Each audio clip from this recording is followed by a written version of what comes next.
বন্ধুরা, mister and Mrs cooking আর্টে আপনাদের সকলকে জানাই আরো একবার স্বাগত। আজকে চলে এসেছি আবার একটা নতুন রেসিপি নিয়ে। আজকের রেসিপি কিন্তু খুব সুন্দর একটা রেসিপি আর ইউনিক রেসিপি, আর একদম সহজ। গরমের দিনে কিন্তু খেলে এটা কিন্তু শরীরের পক্ষে খুবই উপকারী। আজকের রেসিপি ম্যাঙ্গো ফিশ কারি। চলো দেখে নিই আজকের রেসিপি। কম তেল মশলা দিয়ে আজকের রেসিপি ম্যাঙ্গো ফিশ কারি।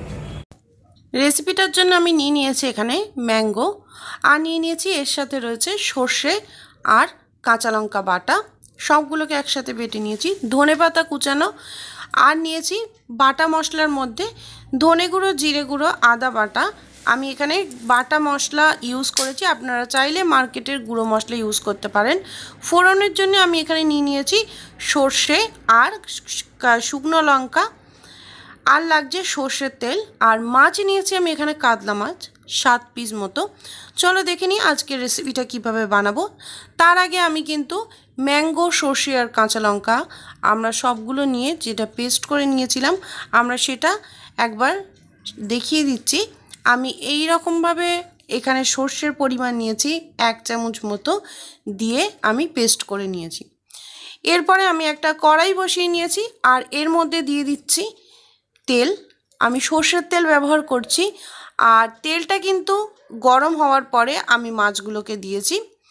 মাছগুলো যাতে তলায় লেগে না যায়, যার জন্য একটু তেলটাকে নাড়িয়ে দিলে কিন্তু এইভাবে মাছগুলো আর তলায় লাগবে না, আর ভাজতেও কিন্তু সুবিধা হবে। আমরা মাছগুলোকে ভেজে নেব। দেখুন একদম আমাদের ভাজা হয়ে গেছে, মাছগুলো রেডি হয়ে গেছে। এরপরে আমরা যাব একদম মেন পদ্ধতিতে। আমরা এখানে নিয়েছি পেঁয়াজ কুচানো। আমি পেঁয়াজটাকে কিন্তু একটু ভেজে আমি বেরেস্তা বানিয়ে নেব। আমি ওই তেলের মধ্যেই পেঁয়াজটাকে ভেজে নিচ্ছি। এই রেসিপিতে আমি পেঁয়াজ দিয়েই কিন্তু রান্নাটা করব না, শুধু আমি পেঁয়াজের এখানে বেরেস্তাটা ইউজ করছি। পেঁয়াজটাকে ভালো করে আমি সরু সরু করে কেটে নিয়ে আমি সেটাকে ভেজে নিচ্ছি। ভেজে এটা আমরা তুলে নেব। দেখুন আমরা ভেজে নিয়েছি, আর ভেজে কিন্তু আমরা পেঁয়াজটাকে তুলে নিচ্ছি। আর এরপরে আমি দিয়ে দেব এই তেলের মধ্যেই ফোড়ন, শুকনো লঙ্কা আর সর্ষে, আমি সেটাকে দিয়ে দিচ্ছি।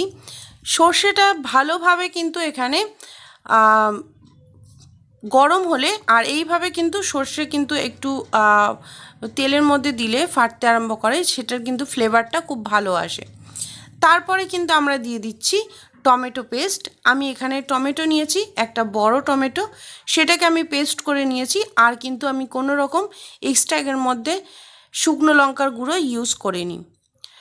আর দিয়ে দিচ্ছি এর মধ্যে যেটা আদা, জিরে আর ধনে সব কিছু একসাথে নিয়ে গুঁড়ো করে নিয়েছি, সেই পেস্টটাকে আমরা এর মধ্যে দিয়ে দিয়েছি। দিয়ে একটু ভালো করে কষে নিলাম। এরপরে এটাকে একটু ভালো করে কষিয়ে নেব, কারণ ভালোভাবে তেল ছাড়লে তাহলে কিন্তু এর রান্নাটা ভালো হবে। দেখুন কত সুন্দর একটা কালার চলে এসছে। আর এটাকে কিন্তু আমরা একটু হতে দেব। আর তারপরে এর মধ্যে দিয়ে দিচ্ছি যেটা ম্যাঙ্গোর যে পেস্টটা ছিল, সর্ষে বাটা, ম্যাঙ্গো আর কাঁচা লঙ্কা বাটা, সেই পেস্টটাকে কিন্তু আমরা এর মধ্যে ইউজ করেছি। দিয়ে এটা ভালোভাবে কিন্তু আমরা এটাকে আগে নাড়িয়ে নেব। তেলটা কিন্তু ওপরে উঠে আসলে তাহলে কিন্তু এর ফ্লেভারটা আরও ভালো আসবে, আর এই মশলাটা ভালোভাবে কষা হয়ে যাবে। এর মধ্যে দিয়ে দিচ্ছি আমি ধনেপাতা কুচানো সামান্য।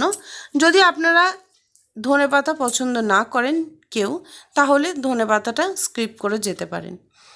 তারপরে আমি দিয়ে দিচ্ছি মাছগুলো দিয়ে আমি এটাকে ভালো করে কিন্তু একটু নাড়িয়ে নিচ্ছি।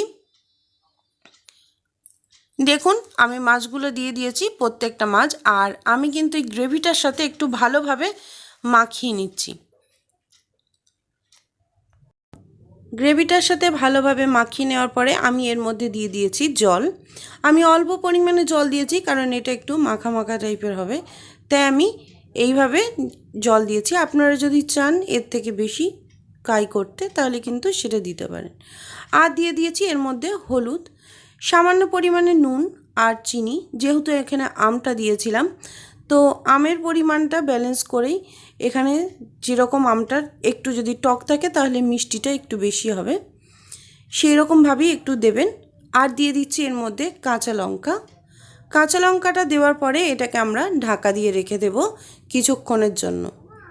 দেখুন ঢাকাটা খুলে আমি এখানে দেখে দিচ্ছি গ্রেভিটা কিন্তু খুব ভালোভাবে হয়ে গেছে আর খুব সুন্দর কিন্তু একটা কালার চলে এসছে আর খুব ভালো ফ্লেভার পাচ্ছে। আমি জানি আপনারা পাচ্ছেন না ফ্লেভারটা, কিন্তু বাড়িতে অবশ্যই একবার ট্রাই করবেন। আশা করছি রান্নাটা আজকে ভালো লাগবে।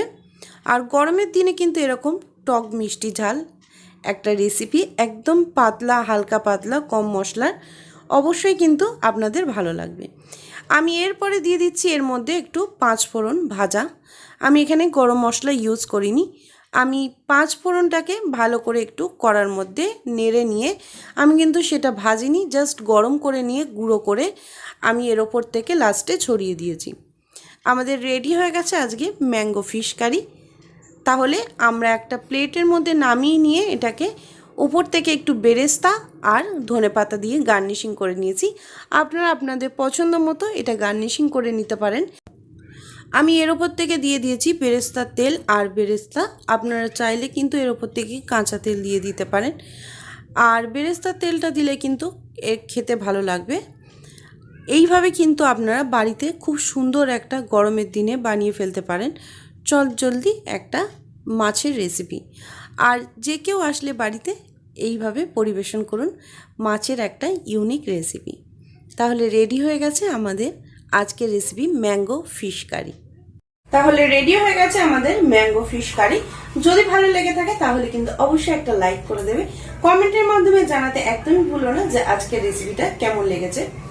আর তোমাদের কথা ভেবে আমি কিন্তু গরমের দিনে এরকম সুন্দর একটা ইউনিক রেসিপি কম তেল মশলা দিয়ে কিন্তু আজকের এই রেসিপিটা বানিয়েছি।